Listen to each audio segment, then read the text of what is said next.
The summer of 1978 painted Millbrook High School in golden hues, and 15-year-old Sarah Martinez found herself sitting beneath the ancient oak tree that had witnessed countless teenage confessions over the decades. The tree's massive trunk provided the perfect backdrop for what would become one of the most significant moments of her young life. Across from her sat Michael Thompson, his sandy hair catching the afternoon sunlight as he nervously fidgeted with a small white flower he had picked from the nearby garden. Sarah had known Michael since they were children, their families living just 3 houses apart on Maple Street. They had grown up together, sharing scraped knees, bicycle rides, and the innocent adventures that defined their childhood. But something had changed that summer. The way Michael looked at her had shifted from the casual glance of a longtime friend to something deeper, more meaningful. Sarah felt it too, the flutter in her stomach whenever he smiled, the way her heart raced when their hands accidentally touched. The conversation that afternoon started innocently enough, with discussions about their upcoming junior year and dreams of the future. Michael spoke passionately about his plans to study engineering, while Sarah shared her aspirations of becoming a teacher. But as the shadows grew longer and the summer breeze carried the scent of jasmine through the air, their conversation took a more serious turn. Michael's voice trembled slightly as he spoke about how much their friendship meant to him, how he couldn't imagine facing the challenges of high school without her by his side. Sarah felt her cheeks flush as she realized this was more than just a casual conversation between friends. This was Michael's way of telling her that she meant everything to him, that their bond transcended mere friendship. Then came the moment that would define their relationship for years to come. Michael stood up, brushing the grass from his jeans, and extended his hand to help Sarah to her feet. In that gesture, simple yet profound, he made a promise that would echo through their teenage years and beyond. He promised that no matter what happened, no matter how their paths might diverge, he would always remember this moment and the feelings they shared. More specifically, he promised that when their senior prom arrived in 1981, he would ask her to be his date, and he would bring her a corsage made of the same white flowers that surrounded them that day. Sarah's heart soared as she accepted his promise, sealing it with a gentle kiss that tasted of summer and infinite possibilities. They carved their initials into the oak tree's bark, creating a permanent reminder of their commitment to each other. As they walked home that evening, hand in hand, neither could have imagined the challenges that lay ahead, or how that simple promise would be tested by time, distance, and the cruel realities of teenage life. What do you think of Sarah and Michael's sweet beginning? Their promise seems so romantic and sincere. Don't forget to leave your thoughts in the comments below and subscribe to 80s Histories for more nostalgic love stories from this unforgettable decade. Chapter 2: The Separation. The autumn of 1979 arrived with an unexpected cruelty that would test the strength of Michael and Sarah's bond. Just as the leaves began to turn brilliant shades of orange and red, Michael's father received a job transfer that would take their family across the country to Seattle, Washington. The news hit both teenagers like a physical blow, shattering the comfortable world they had built together over the past year.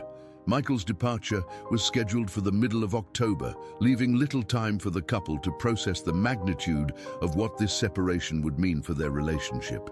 They spent every possible moment together in those final weeks, creating memories that would have to sustain them through the long months ahead.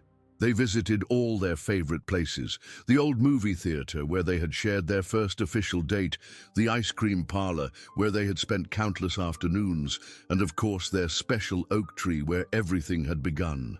The night before Michael's departure, they sat once again beneath the oak tree, this time surrounded by the melancholy beauty of falling leaves. Sarah wore Michael's Letterman jacket, breathing in the familiar scent of his cologne mixed with the crisp autumn air.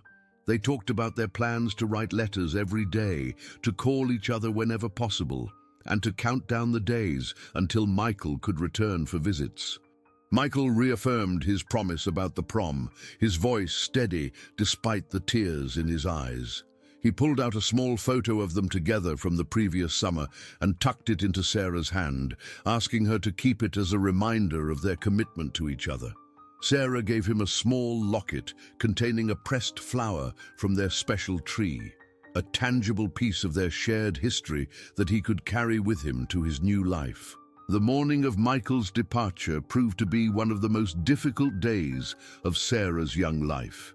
She stood in the driveway as the moving truck pulled away, followed by the Thompson family's station wagon. Michael's face was pressed against the rear window, his hand forming a heart shape against the glass as they drove away.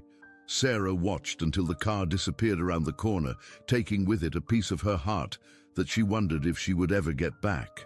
The weeks that followed were a blur of adjustment and longing. Sarah threw herself into her studies and extracurricular activities, trying to fill the void left by Michael's absence. She joined the school newspaper, took on additional responsibilities in student government, and even auditioned for the spring play. But no amount of activity could completely distract her from the empty feeling that had settled in her chest. The pain of young love separated by distance is something many of us can relate to.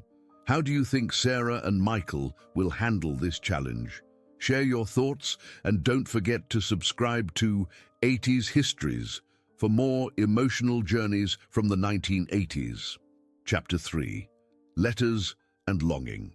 The correspondence between Sarah and Michael began with the enthusiasm and dedication that only teenage love can inspire. In those days before email and instant messaging, their connection depended entirely on handwritten letters that traveled across the country, carrying their hopes, fears, and unwavering devotion to each other. Sarah's mailbox became a shrine of anticipation, and she would rush home from school each day, hoping to find another envelope bearing Michael's distinctive handwriting. Michael's early letters painted vivid pictures of his new life in Seattle. He wrote about the constant rain that seemed to mirror his mood, the towering evergreen trees that made him feel small and isolated, and the struggle to fit in at his new school. Despite making the football team and earning decent grades, he described feeling like an outsider looking in on a world that would never truly feel like home. Every letter ended with a reaffirmation of his promise and a countdown to their reunion. Sarah's letters were equally heartfelt, filled with updates about their mutual friends, school gossip, and detailed descriptions of how their special places looked in his absence. She wrote about sitting under their oak tree during lunch breaks, tracing the carved initials with her finger and imagining him there beside her. She described the changing seasons in Millbrook, the way the snow looked on the football field where he used to play, and how the town somehow seemed dimmer without his presence. For several months, their correspondence flourished with the intensity of young love sustained by hope and determination. They wrote about their dreams for the future, their plans for college, and the life they would build together once they were reunited. Michael sent pressed flowers from the Pacific Northwest, while Sarah mailed him photos of their friends and familiar places. They even synchronized their schedules to watch the same television shows, creating a shared experience despite the physical distance. However, as the months stretched into a full year, the challenges of maintaining a long-distance relationship began to take their toll. Michael's letters arrived less frequently, and when they did come, they seemed shorter and less personal. He wrote about new friends, school activities, and experiences that Sarah couldn't share or fully understand. The vibrant, detailed descriptions of his inner world gradually gave way to polite updates that felt more like reports than love letters. Sarah noticed the change, but convinced herself it was temporary, that Michael was simply busy with his new life, and that their connection would strengthen once he had settled in completely. She continued writing with the same frequency and passion, pouring her heart onto paper and sending it across the country to a boy who seemed to be slowly slipping away from her. The promise of the prom, still more than a year away, became her anchor, the one constant that kept her faith alive even as doubts began to creep into her mind. Long-distance relationships have always been challenging, but in the 1980s, without modern technology, they required even more dedication. What do you think is happening to Michael and Sarah's connection? Let us know in the comments, and remember to subscribe to 80s Histories for more stories of love tested by time and distance. Chapter 4. The Silence and New Beginnings. By the spring of 1980, the silence from Seattle had become deafening. Sarah's letters to Michael went unanswered for weeks at a time, and when responses finally arrived, they were brief, impersonal notes that barely resembled the passionate correspondence of their early separation. The boy, who had once written pages about his feelings and future plans, now sent postcards with generic messages about the weather and school activities. Sarah's friends began to notice her increasing melancholy and gently suggested that perhaps it was time to move on. They reminded her that she was missing out on the social aspects of her junior year, that there were other boys who were clearly interested in her, and that holding on to a relationship with someone so far away might not be healthy. But Sarah couldn't bring herself to give up on the promise that had meant everything to her, even as the evidence mounted that Michael might have already forgotten about it. The turning point came in late April, when Sarah received what would be Michael's last letter for many months. It was a brief, almost businesslike note, informing her that he had joined the track team and was considering applying to colleges in the Pacific Northwest. There was no mention of their promise, no reference to the prom that was now just a year away, and no expression of the love that had once filled every line of his correspondence. The letter felt like a goodbye, though it was never explicitly stated as such. Devastated but determined to maintain her dignity, Sarah made a difficult decision. She would stop writing to Michael and focus on her own life, while still holding on to the hope that he would remember their promise when the time came. She threw herself into her studies with renewed vigor, earning top grades and taking on leadership roles in various school organizations. She also began to socialize more, accepting invitations to parties and school dances, though she always went with groups of friends rather than specific dates. During this period, Sarah caught the attention of David Rodriguez, a charismatic senior who had recently moved to Millbrook. David was everything that Michael wasn't: outgoing, confident, and fully present in her daily life. He appreciated Sarah's intelligence and kindness, and he made no secret of his interest in her. Their friendship developed naturally, built on shared interests in literature and music, and David's patient understanding of Sarah's reluctance to commit to anything more than friendship. As Sarah's junior year drew to a close, she found herself genuinely enjoying David's company, while still nursing the hope that Michael would return for their senior year. She had not forgotten their promise, but she had begun to wonder if she was foolish to hold on to something that might exist only in her memory. The oak tree where they had made their commitment remained a place of pilgrimage for her, though she visited it less frequently as the pain of Michael's silence grew too difficult to bear. Sometimes growing up means learning to let go, even when our hearts tell us to hold on. Sarah is facing one of the hardest lessons of adolescence. What would you do in her situation? Share your thoughts below, and don't forget to subscribe to 80s Histories for more stories about the complexities of young love. Chapter 5. Senior Year Uncertainty. The beginning of Sarah's senior year in September 1980 brought a mixture of excitement and anxiety that seemed to define every aspect of her daily life. As she walked through the familiar halls of Millbrook High School, now as one of the upperclassmen she had once looked up to, she couldn't help but scan the faces of returning students and new arrivals, hoping against hope to see Michael's familiar figure among them. But as the weeks passed and the school year settled into its rhythm, it became increasingly clear that Michael would not be returning. Sarah had transformed during her time apart from Michael, evolving from the shy, love-struck girl who had once defined herself through her relationship with him into a confident, accomplished young woman. She had been elected to the student council, earned a spot on the honor roll, and was actively involved in organizing school events. Her teachers respected her work ethic and leadership abilities, and her classmates looked up to her as someone who could be counted on to get things done. David Rodriguez had graduated the previous spring, but they had maintained their friendship throughout the summer and into her senior year. He was now attending the local community college and working part-time at his father's auto repair shop. Their relationship had deepened into something comfortable and genuine, though Sarah had never allowed it to become romantic, still clinging to the memory of her promise with Michael. David understood her situation and respected her boundaries, though he made it clear that he would be there for her whenever she was ready to move forward. The approach of prom season brought a complex mix of emotions that Sarah struggled to navigate. The dance was scheduled for May 10, 1981, and as spring arrived, her classmates began making plans and choosing dates. Sarah found herself caught between hope and resignation, wondering if she should continue to honor a promise that might exist only in her own heart, or if she should accept David's repeated invitations to attend the prom together. Her friends were divided in their advice.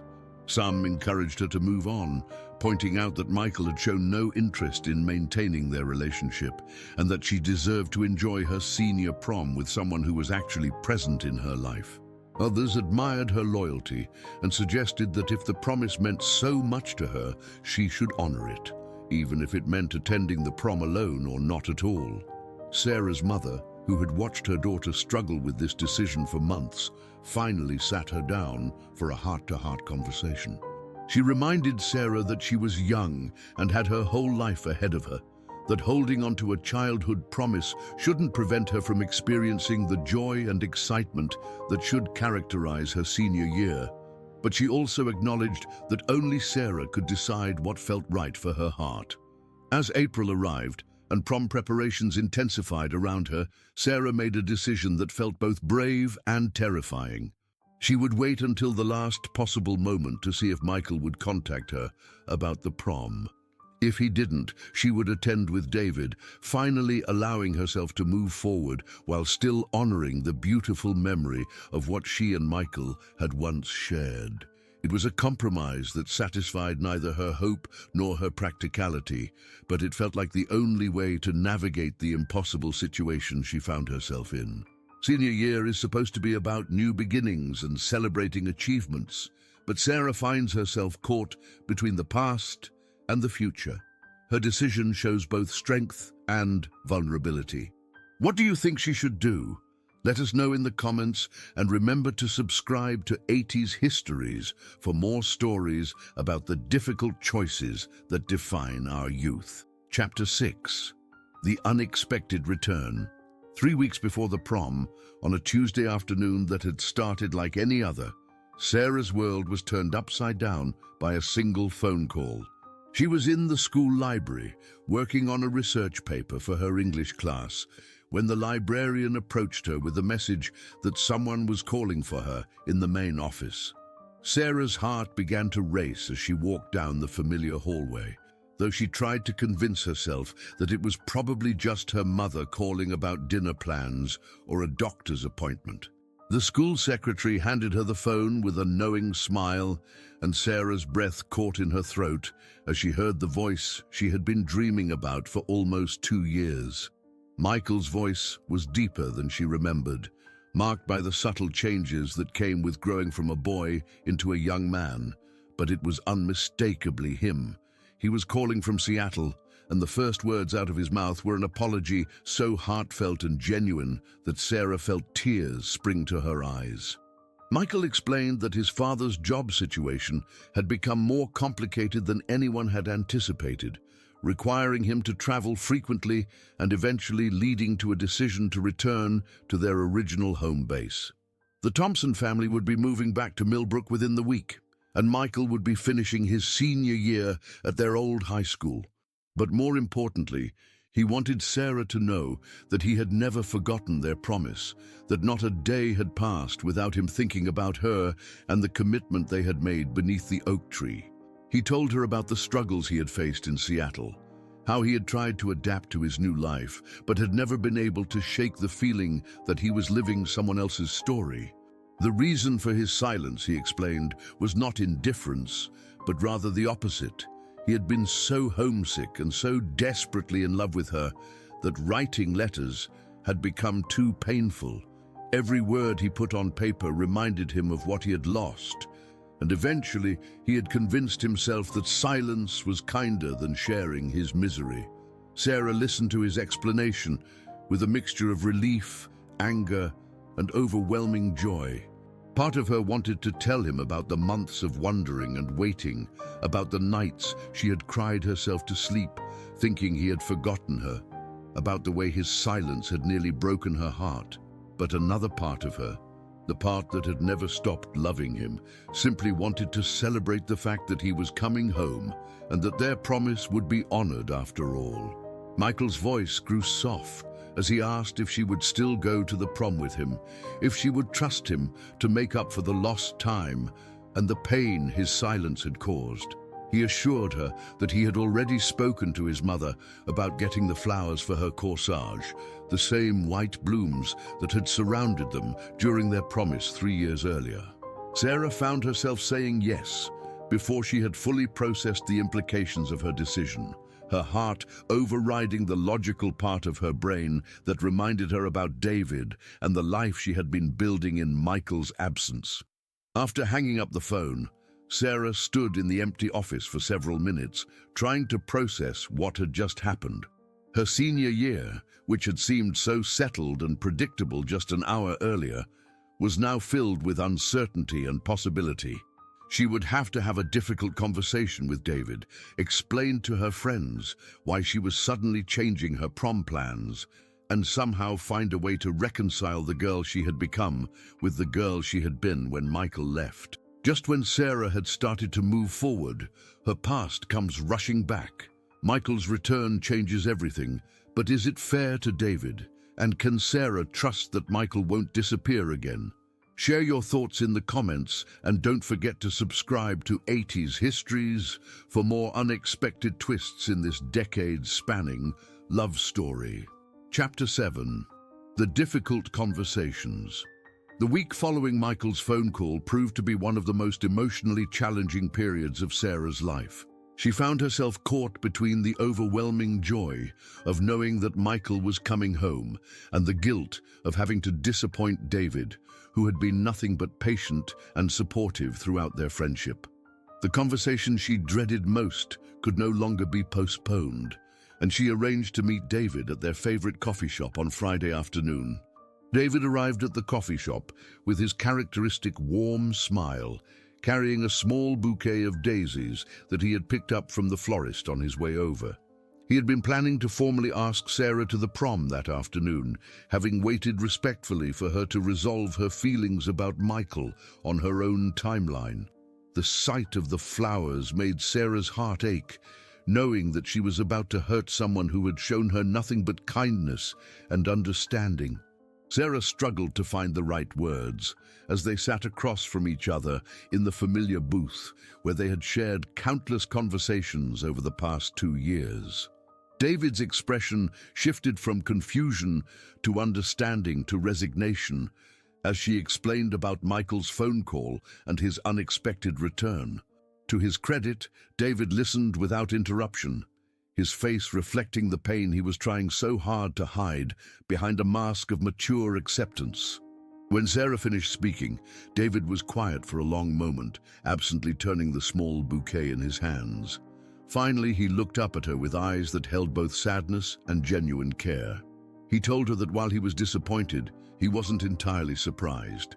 He had always known that Michael held a special place in her heart, and he had hoped that time and distance might change that, but he understood that some connections transcend logic and circumstance. David's gracious response only made Sarah feel worse about the situation. He assured her that he didn't regret the time they had spent together, that getting to know her had been one of the best parts of his senior year and the beginning of college.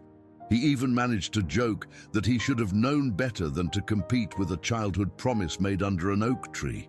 His humor and kindness in the face of disappointment reminded Sarah of why she had grown to care for him so deeply. As they parted ways that afternoon, David gave Sarah the bouquet of daisies, telling her that she deserved to be happy, and that he hoped Michael understood how lucky he was to have her. Sarah watched him walk away, knowing that she had lost not just a potential romantic partner, but also a dear friend who had helped her through one of the most difficult periods of her life. The conversations with her friends proved to be equally challenging, though for different reasons. Some were excited about the romantic reunion, viewing it as the perfect ending to a love story that had begun years earlier. Others were more skeptical, questioning whether Sarah was making the right choice by giving Michael another chance after his long silence. They reminded her of how much she had grown and changed during his absence, and they worried that she might be reverting to an earlier version of herself rather than moving forward. Sarah's mother was perhaps the most concerned of all. She had watched her daughter struggle with Michael's absence and had seen how much happier and more confident Sarah had become once she started focusing on her own life rather than waiting for someone else to determine her future. But she also recognized that Sarah needed to follow her heart, even if it meant risking disappointment again. These are the kinds of conversations that shape us, moments when we have to choose between different paths, knowing that each choice has consequences. Sarah's decision affects not just her own life, but the lives of people who care about her. What do you think about her choice? Let us know in the comments and subscribe to 80s Histories for more stories about the complex emotions of young love. Chapter 8. The Return. Michael's return to Millbrook created a buzz of excitement and curiosity that rippled through the halls of the high school and beyond.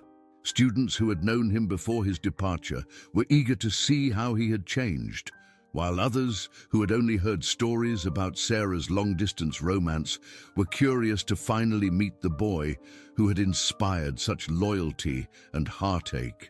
Sarah found herself at the center of this attention, fielding questions and comments from classmates who wanted to know every detail about their reunion. The first time Sarah saw Michael again was during lunch period on his second day back at school. She was sitting with her friends at their usual table when she spotted him across the cafeteria, scanning the room with the same nervous energy she remembered from their childhood. He had grown taller and broader during his time away, his features more defined and mature, but his eyes still held the same kindness and intensity that had captured her heart years earlier. Their eyes met across the crowded room, and for a moment, the noise and chaos of the cafeteria seemed to fade away. Michael's face broke into the smile she had dreamed about for almost 2 years, and Sarah felt her heart skip a beat as he made his way toward her table. The conversations around them gradually died down as other students noticed the reunion taking place. But Sarah was only aware of Michael's presence and the way he looked at her as if she were the only person in the world. Their first conversation was awkward and tentative, marked by the strange combination of familiarity and uncertainty that comes with reconnecting after a long separation. They talked about safe topics, classes, teachers, changes in the school, while their friends watched with barely concealed interest. But beneath the surface politeness, Sarah could feel the current of emotion that still existed between them, the unspoken acknowledgement that their connection had survived the test of time and distance. Michael had arranged to meet Sarah after school at their special place under the oak tree, the spot where their promise had been made and where Sarah had spent so many lonely hours wondering if he would ever return. As she walked toward the familiar landmark, Sarah felt a mixture of anticipation and nervousness that reminded her of their first official date years earlier. The tree looked the same, its branches now fuller and more mature, just as they were. Michael was already waiting when she arrived, sitting in the exact spot where they had shared their first kiss and made their promise about the prom. He stood as she approached, and for a moment they simply looked at each other, taking in the changes that time had wrought. Then Michael stepped forward and pulled her into an embrace that felt like coming home after a long journey. As they sat beneath the oak tree, Michael opened up about his experiences in Seattle in a way that his letters had never conveyed. He talked about the loneliness he had felt, the difficulty of starting over in a new place, and the way thoughts of Sarah had both comforted and tormented him. He explained that his silence had been born not of indifference, but of inadequacy. He had felt that he had nothing to offer her from his new life, that his homesickness and unhappiness would only burden her. Sarah listened to his explanation with a heart that was both healing and breaking.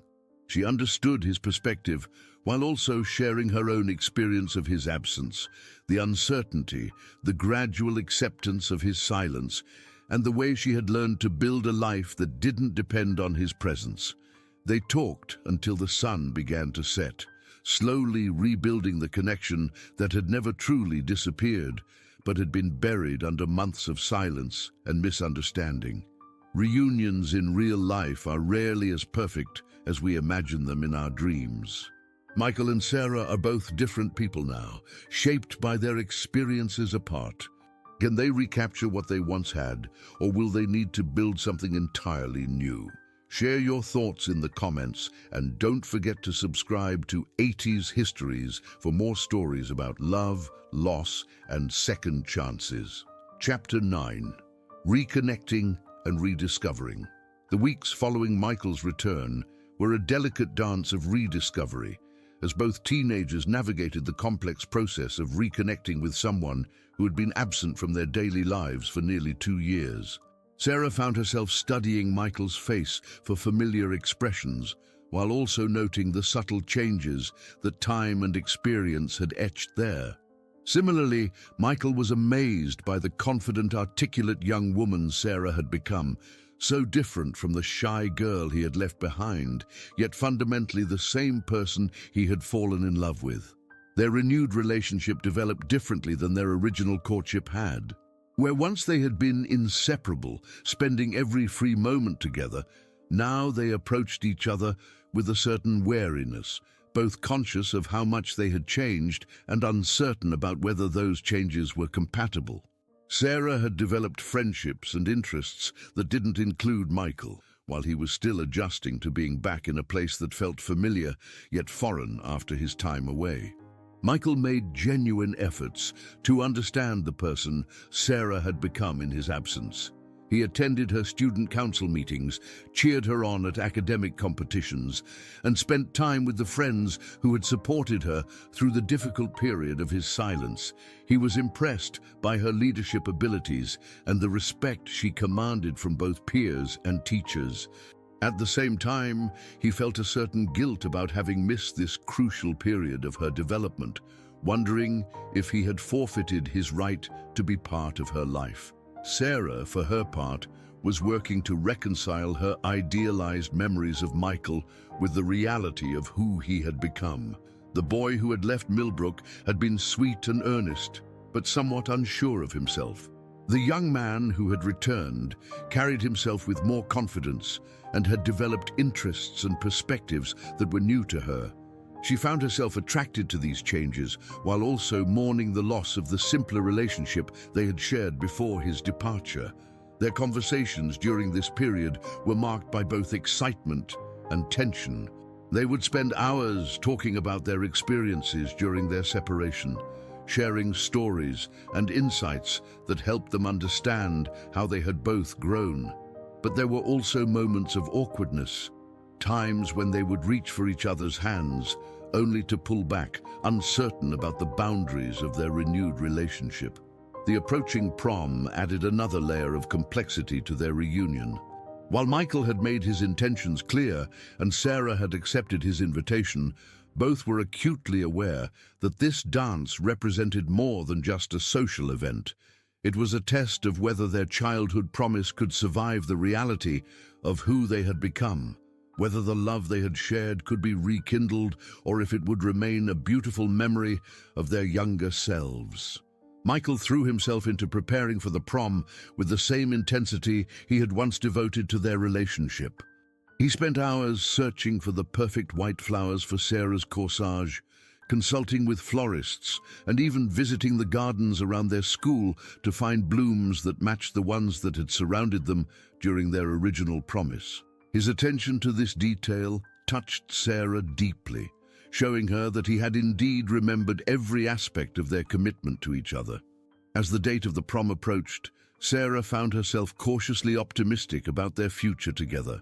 While their relationship was more complex now than it had been in their youth, she could see glimpses of the connection they had once shared.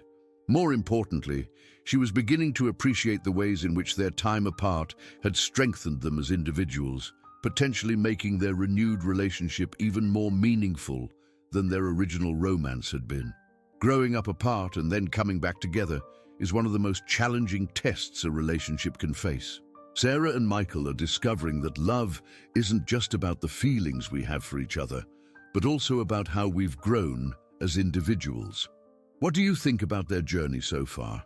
Let us know in the comments and subscribe to 80s Histories for more stories about love that survives the test of time. Chapter 10. The Night of the Prom. The evening of May 10th, 1981, arrived with the kind of perfect spring weather that seemed designed specifically for special occasions. Sarah stood in front of her bedroom mirror, making final adjustments to her pale blue prom dress, a flowing creation that her mother had helped her choose specifically to complement the white flowers that Michael had promised to bring. Her reflection showed a young woman who had grown into her beauty during the years of separation, with confident eyes and a smile that reflected both excitement and nervous anticipation.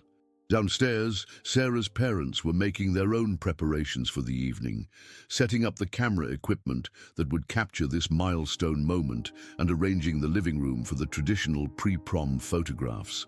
Her mother fussed over the details with the same attention she had given to Sarah's first school dance. But both parents understood that this evening represented something far more significant than a typical high school social event. Michael arrived at exactly the time he had promised, looking handsome and mature in his black tuxedo. He had spent considerable time preparing for this moment, from getting his hair cut at the barbershop his father had always patronized, to shining his shoes until they gleamed.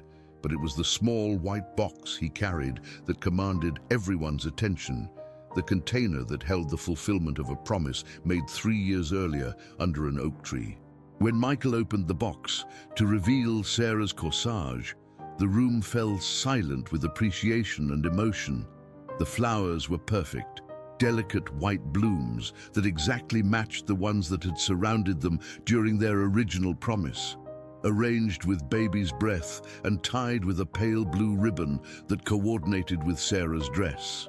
The attention to detail was breathtaking, but it was the symbolism that truly mattered. This corsage represented not just a prom accessory, but the fulfillment of a commitment that had survived time, distance, and the painful uncertainty of adolescence. The process of pinning the corsage to Sarah's dress was handled with the reverence of a ceremony. Michael's hands trembled slightly as he carefully positioned the flowers, while Sarah stood perfectly still, acutely aware that this moment was the culmination of years of hoping and waiting. When he finished, they stood together in front of the fireplace while her parents took photographs, capturing images that would become treasured family heirlooms. The drive to the prom was filled with conversation that flowed more naturally than it had since Michael's return. The formal acknowledgement of their promise seemed to have broken down the last barriers between them, allowing them to relax into the comfortable companionship they had once shared. They talked about their memories of previous school dances, their excitement about graduation, and their hopes for the future, subjects that had seemed too loaded with meaning to discuss safely in the weeks leading up to this evening. The prom itself was held in the school gymnasium, which had been transformed into a magical wonderland of twinkling lights, flowing fabric, and carefully arranged flowers. The theme was Stardust Memories, and the decorating committee had created an atmosphere that perfectly captured the romantic optimism of the era. As Sarah and Michael entered the decorated space, they were greeted by classmates and teachers who had followed their story with interest and were genuinely happy to see them together again. Their first dance together was to The Way You Look Tonight, a classic song that seemed to have been chosen specifically for their reunion. As they moved together on the dance floor, surrounded by their classmates, but aware only of each other, Sarah felt the last of her doubts and fears melt away. This was right. This was what she had been waiting for, what had made all the uncertainty and pain worthwhile. The evening passed in a blur of dancing, laughter, and celebration. Sarah and Michael were voted prom king and queen by their classmates, a recognition that felt like the entire school's approval of their love story.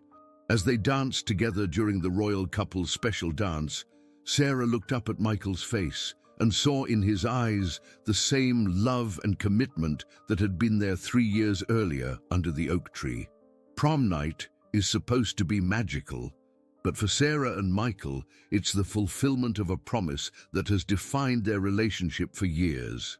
The corsage isn't just beautiful, it's proof that some commitments are worth waiting for. What do you think of their special night? Share your thoughts in the comments and subscribe to 80s Histories for more stories about promises kept and dreams fulfilled. Chapter 11. After the crown. The weeks following the prom marked a period of profound change and growth for both Sarah and Michael as they navigated the final stretch of their senior year with a renewed sense of purpose and connection. The successful fulfillment of Michael's promise had not only validated their relationship, but had also given them the confidence to begin planning seriously for their future together. The corsage, now carefully pressed and preserved between the pages of Sarah's diary, served as a daily reminder that some promises are worth keeping, no matter how difficult the circumstances become. Their relationship during this period was marked by a maturity and depth that hadn't existed during their earlier romance. The years of separation had taught them both valuable lessons about independence, personal growth, and the importance of communication. They no longer took each other for granted, and their conversations were enriched by the different perspectives and experiences they had gained during their time apart. Sarah shared her plans for attending the State University's education program, while Michael discussed his acceptance to the engineering school that had been his dream since childhood. The challenge of potentially facing another separation as they headed to different colleges became a central topic of their discussions. This time, however, they approached the subject with the wisdom that comes from having survived one painful parting. They made practical plans for maintaining their relationship, including regular visits, coordinated schedules, and a commitment to honest communication that would prevent the painful silence that had nearly destroyed their bond before. Michael's parents, who had witnessed the pain their son had endured during his time in Seattle, were supportive of his desire to maintain his relationship with Sarah. They had seen how much happier and more focused he had become since returning to Millbrook, and they understood that Sarah represented not just a romantic partner, but also a connection to the home and community that had shaped him. His mother, in particular, had been moved by the story of the corsage and the way her son had honored his promise despite the difficulties he had faced. Sarah's parents were equally supportive, though they also encouraged their daughter to remain focused on her own goals and aspirations. They had watched Sarah grow stronger and more independent during Michael's absence, and they wanted to ensure that she would continue to develop her own identity even as she rebuilt her relationship with him. Their advice was gentle but clear. Love should enhance rather than limit one's potential, and any relationship worth having would support both partners' individual growth.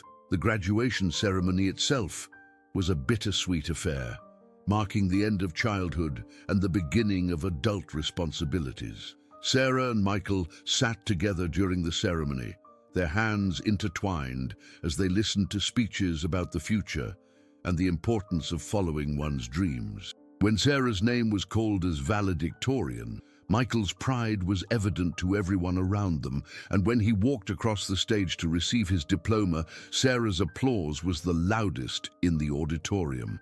The summer after graduation provided Sarah and Michael with their first real opportunity to enjoy each other's company without the pressures of school, social expectations, or uncertainty about the future.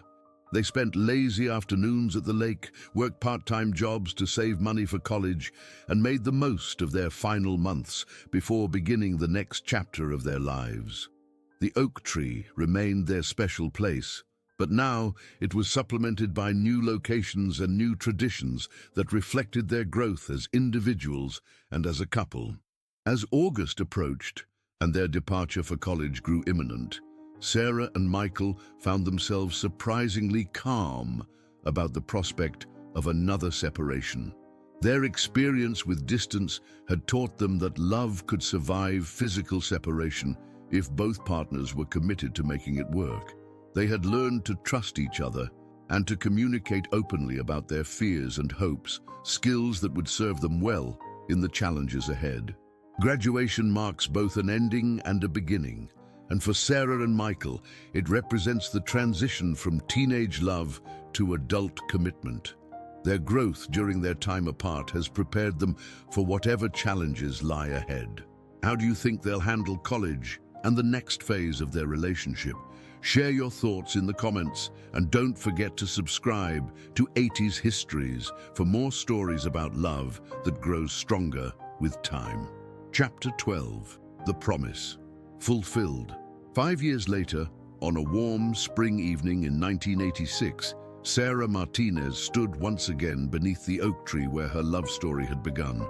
But this time she was wearing a white wedding dress instead of a prom gown. The tree had grown taller and fuller during the years since she and Michael had first carved their initials into its bark, and the carved letters had stretched and deepened with the tree's growth, creating a permanent testament to their enduring love. Michael Thompson, now a successful young engineer with a degree from the State University, stood beside her in a charcoal grey suit, holding her hand as they exchanged private vows before their official ceremony. The Corsage tradition had evolved into something even more meaningful.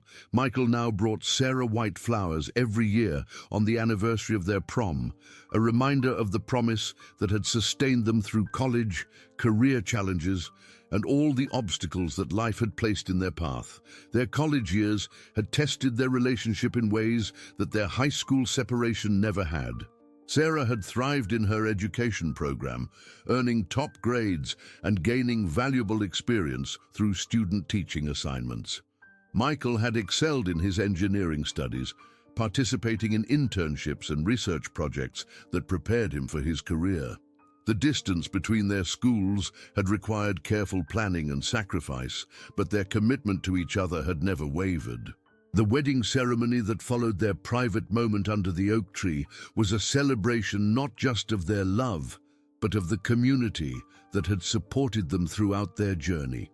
David Rodriguez was there with his new wife, having remained a friend to Sarah despite the awkwardness of their past. Michael's parents beamed with pride as they watched their son marry the girl who had waited for him through years of uncertainty. Sarah's family welcomed Michael as the son they had always hoped for, knowing that he would love and cherish their daughter for the rest of his life. The reception was held in the school gymnasium where they had danced as prom king and queen, now decorated with white flowers that matched Sarah's original corsage. Their first dance as a married couple was to the same song they had danced to at prom, The Way You Look Tonight, and as they moved together on the dance floor, surrounded by family and friends, it was clear that their love had not only survived, but had deepened and matured into something truly extraordinary. As the evening wound down and the guests began to leave, Sarah and Michael found themselves alone in the gymnasium where so many of their important moments had taken place.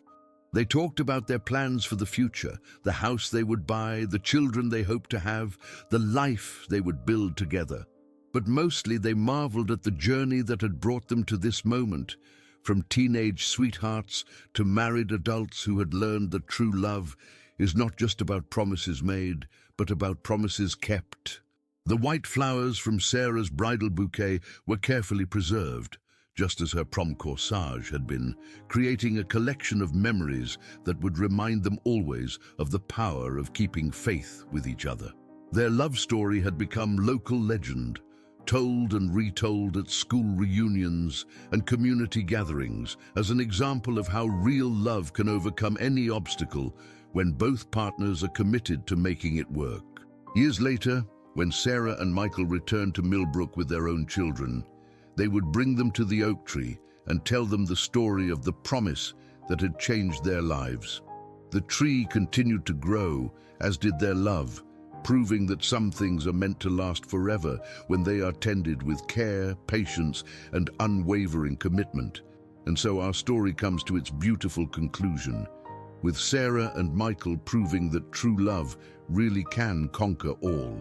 Their journey from teenage sweethearts to married adults shows us that the best relationships are built on trust, communication, and the willingness to honor our commitments even when it's difficult. What did you think of their complete love story? Let us know in the comments, and thank you for joining us on this romantic journey through the 1980s.